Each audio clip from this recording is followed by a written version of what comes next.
The book of Obadiah is the shortest book in the Old Testament, and through this book, the prophet Obadiah is addressing the Edomites, especially focusing on the destructive power of their pride.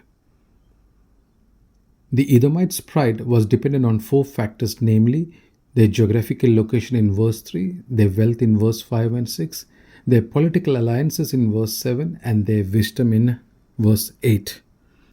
Now, theologian Charles Finney describes pride as a disposition to exalt self, to get above others, to hide our defects, and to pass for more than we are. Therefore, pride is having a very high viewpoint about yourself and a low view about others. It is an over concern with oneself. This is one of the reasons why the Edomite cities were built on mountains for safety, but God is telling them, I will bring thee down. In verse 3 and 4, the pride of thine heart hath deceived thee, though thou dwellest in the clefts of the rock, whose habitation is high, that saith in his heart, who shall bring me down to the ground? Though thou exalt thyself as an eagle, and though thou set thy nest among the stars, thence will I bring thee down, saith the Lord. In verse 5, they were banking on the wealth that they accumulated, that it will sustain them. However, God is sending thieves among them to steal until they were left with nothing.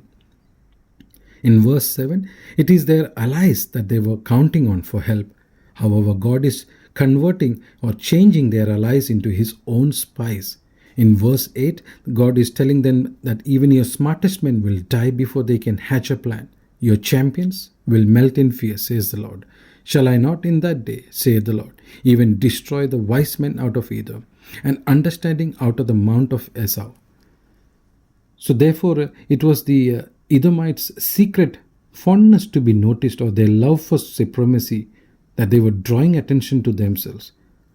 And therefore they were punished because they thought that they were greater than they were. And therefore they thought that they were great enough to mock God and harm God's people.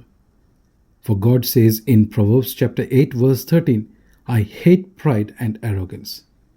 God hates pride because with it comes complete destruction. Proverbs chapter 16 verse 18. The captain of Titanic, Edward John Smith, said, even God himself couldn't sink this ship. So the lesson that we learn from this is that Israel is God's apple of his eye.